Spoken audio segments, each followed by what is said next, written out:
অভয়ের বুকে ছুরি মারলো রাজ। হ্যালো গাইস, কি অবস্থা সবার? আশা করি প্রত্যেকে অনেক ভালো আছেন। নিয়ে আসলাম ভাগ্যরেখা ধারাবাহিক নাটকে 296 নম্বর এপিসোডের সুন্দর একটি এক্সপ্লেনেশন। সো গাইস, কথা না বাড়িয়ে শুরু করা যাক। ভিডিওটি শুরু করব তার আগে যারা আমাদের চ্যানেলটি এখনো সাবস্ক্রাইব করেননি তারা চ্যানেলটি সাবস্ক্রাইব করে পাশে থাকা বেল আইকনটি বাজিয়ে দেবেন।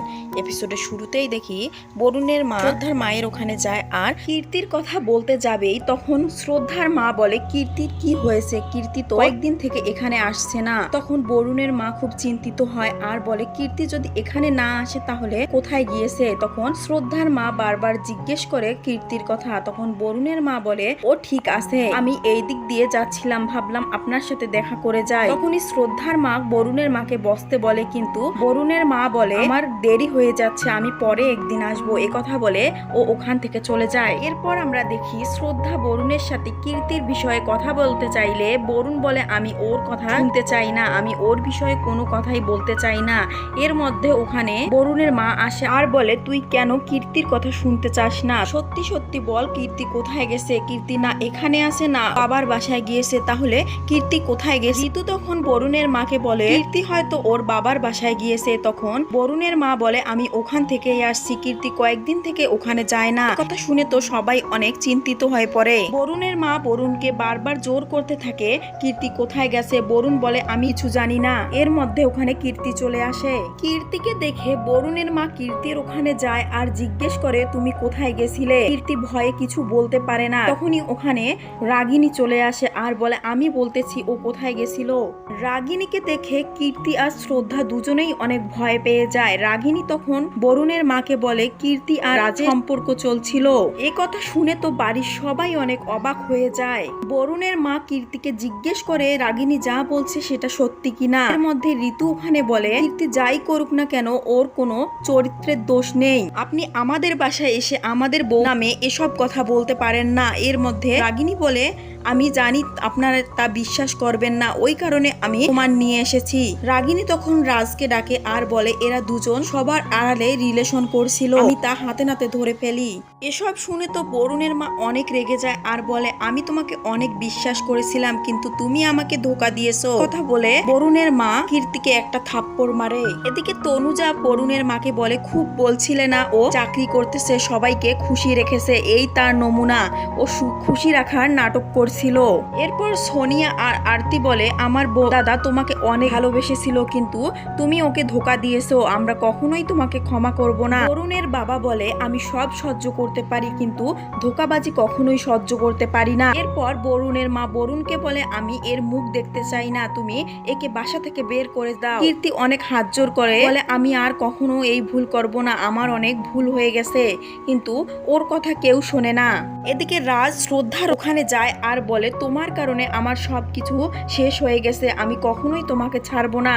কথা বলে ওর পকেট থেকে একটি ছুরি বের করে আর শ্রদ্ধাকে ছুরি মারতে যাবেই তখনই অভয় সামনে আসে আর অভয়ের পেটে তা ঢুকে যায়। অভয়কে এই অবস্থায় দেখে বাড়ির সবাই অনেক ভয় পেয়ে যায়। শ্রদ্ধা চমকে উঠে দেখে অভয় ঠিক আছে। তখন অভয়কে সুস্থ দেখে অভয়কে শ্রদ্ধা জড়িয়ে ধরে। অভয় তখন বলে, তুমি নিজেকে সামলাও। শ্রদ্ধা মনে মনে ভাবে, এতক্ষণ যা হয়েছে আমি স্বপ্ন দেখেছি। সবাই শ্রদ্ধাকে জিজ্ঞেস করে কি হয়েছে। তখন বরুণের মা বলে, ওর বোনকে খুঁজে পাওয়া যাচ্ছে না, এজন্য ও অনেক ভেঙে পড়েছে। বরুণের মা আবার বরুণকে চাপ দিতে কীর্তির বিষয়ে, কিন্তু বরুণ কোনো কথাই বলে না। বরুণের মা তখন বরুণকে মারতে যায়। তখনই অভয় বলে, আমি জানি কীর্তি কোথায়। অভয় কীর্তির কথা বলতে যাবেই তখন বরুণ অভয়কে টেনে সাইডে নিয়ে যায় আর বলে, কীর্তির কথা যাতে কাউকে না বলে। কিন্তু অভয় বলে, তোমাকে কীর্তি ধোকা দিয়েছে, তাহলে আমি কথা বলবো না কেন? সবাই তোমাকে দোষারোপ করতেছে, এটা আমি সহ্য করব না। কথা শুনে তো বরুণ অনেক ইমোশনাল হয়ে যায় আর অভয়কে জড়িয়ে ধরে। এদিকে বাড়ির সবাই বলতে থাকে, অভয় যদি জানে কীর্তি কোথায়, তাহলে বরুণ ওকে ওইদিকে নিয়ে গিয়ে কি কথা বলতেছে। তখন অভয়ের বা অভয়কে আর বরুণকে ডাকে। সবাই অভয়কে জিজ্ঞেস করে, তুমি যদি জানো কীর্তির কথা তাহলে বলো, কারণ বাড়ির বউ বাইরে থাকলে ভালো লাগে না। অভয় তখন কীর্তির কথা বলতে যাবেই তখন শ্রদ্ধা বলে, ও ওর বান্ধবীর বাসা গিয়েছে। বরুণের মা বলে বাড়িতে না এসে ও বান্ধবীর বাসায় কি করে। তখন শ্রদ্ধা বলে ও আমার সাথে একটু ঝগড়া হয়েছে, তাই ও বাসায় আসেনি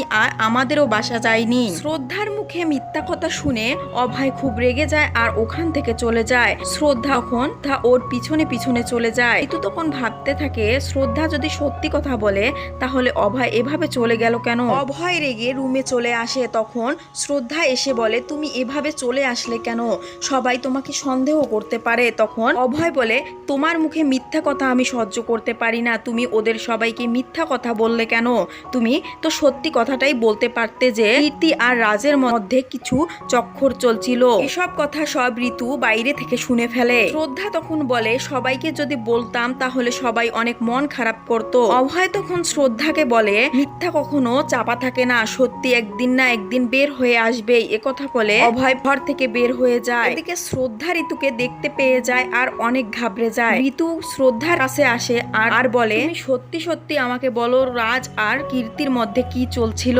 এরপর আমরা পরের সিন দেখতে পাই বরুণ কেয়ারাকে ঘুম পাড়াচ্ছিল। তখন কেয়ারা বরুণকে বলে কীর্তি আমাকে ছেড়ে গেল কেন, কীর্তি তাহলে কি আমাকে ভালোবাসে না, আর কীর্তি তো আমাকে প্রমিস করেছিল ও আমাকে ছেড়ে কখনোই যাবে না, তাহলে ও আমাকে ছেড়ে চলে গেল কেন, আর কীর্তি তোমাকে বারবার ফোন দিতেছে তুমি করো না কেন। কেয়ারা তখন বরুণের ফোন নিয়ে কীর্তির সাথে কথা বলতে চাইলে বরুণ খুব রেগে যায় আর বলে তুমি কখনোই আমার ফোন ধরবে না। কেয়ারা তখন কাঁদতে থাকে আর বলে কেউ আমাকে ভালোবাসে না, তুমিও আমাকে ভালোবাসো না। তখন বরুণ কেয়ারাকে বলে আমি তোমাকে কখনোই ছেড়ে যাব না, আমি একটু সমস্যার মধ্যে আছি যার কারণে তোমার সাথে এরকম করেছি, আমি কখনোই তোমার সাথে এরকম করব না। এ সব কিছু কীর্তি ফোনের ওই দিক থেকে শুনছিল আর অনেক কান্নাকাটি করছিল। এরপর বরুণ কেয়ারাকে প্রমিস করে কখনোই সে কেয়ারাকে ছেড়ে যাবে না। এদিকে বরুণ কাঁদতে থাকলে কেয়ারা ওর চোখের পানি মুছে দেয় আর ওকে জড়িয়ে ধরে। এদিকে কীর্তি খুব কাঁদতে থাকে আর ওর বান্ধবীকে বলে আমি খুব ভুল করেছি, আমি আমার বাচ্চাকে খুব মিস করতেছি, আমার ফ্যামিলিকে খুব মিস করতেছি, আমি ওখানে ফিরে যেতে চাই, কিন্তু বরুণ তো আমার সাথে কোনো কথাই বলছে না। তখন ওর বান্ধবী বলে বরুণ তোমাকে অনেক ভালোবাসে, নিশ্চয়ই ও তোমাকে ক্ষমা করে দেবে। এদিকে ঋতু সবকিছু জানতে পেরে শ্রদ্ধাকে বলে নয়না ভাবি কীর্তিকে খুব ভরসা করেছিল, কিন্তু কীর্তি ওনাকে ধোকা দিয়েছে, আমি সবকিছু ওনাকে বলে দিব, কিন্তু যদি আমি ওনাকে বলে দেই তাহলে উনি নিজেকে সামলাতে পারবে না, কীর্তি যদি আমার সামনে আসে আমি কখনোই ওকে ক্ষমা করব না। শ্রদ্ধা তখন বলে আমিও কীর্তিকে কখনো ক্ষমা করতে পারবো না। তখন ঋতু বলে আমরাই যদি কীর্তিকে ক্ষমা করতে না পারি তাহলে বরুণ কিভাবে কীর্তিকে ক্ষমা করবে। এরপর শ্রদ্ধার ফোনে রাগিনীর মেসেজ আসে আর ওখানেই সিন কাট হয়। এরপর আমরা দেখি অভয় আর সোনিয়া অফিস থেকে ফিরছিল আর অফিসে নিয়ে কথা বলছিল। তখন শ্রদ্ধা ওখানে যায় আর বলে আমি তোমার সাথে কিছু কথা বলতে চাই। অভয় তখন বলে আমি কীর্তির বিষয়ে কোনো কথা বলতে চাই না। তখন শ্রদ্ধা বলে আমি তোমার অফিসের কাজই করতে চাই। তখন অভয় বলে তুমি তোমার বোনকে সামলাও, আমি আমার পরিবার আর অফিস দুটাই সামলাবো। এর মধ্যে ওখানে সিয়া আর সানভি চলে আসে আর শ্রদ্ধাকে অনলাইন থেকে জামা কিনে দিতে বলে। তখন শ্রদ্ধা বলে আমি ফ্রেশ হয়ে তোমাকে সব কিনে দিব, তোমরা আগে গিয়ে হোমওয়ার্ক করো। সিয়া আর সানভি রুমে যাবেই তখন শ্রদ্ধার কিছু মনে পড়ে আর সিয়ার কাছে ফোনটা নেয় আর বলে তোমাকে অনেক ধন্যবাদ আমাকে সাহায্য করার জন্য। এরপর অভয় বলে সিয়া তোমাকে কিভাবে সাহায্য করলো। তো গাইজ এই ছিল ভাগ্যরেখা ধারাবাহিক নাটকে 296 নম্বর এপিসোডের সুন্দর একটি এক্সপ্লেনেশন। পরবর্তী এপিসোডের এক্সপ্লেনেশন সবার আগে দেখতে আমাদের চ্যানেলটি সাবস্ক্রাইব করে পাশে থাকা বেল আইকনটি বাজিয়ে দেবেন। আর ভিডিওটি ভালো লাগলে ভিডিওটিতে একটি লাইক দিয়ে কমেন্ট করতে ভুলবেন না। সবাইকে অনেক ধন্যবাদ।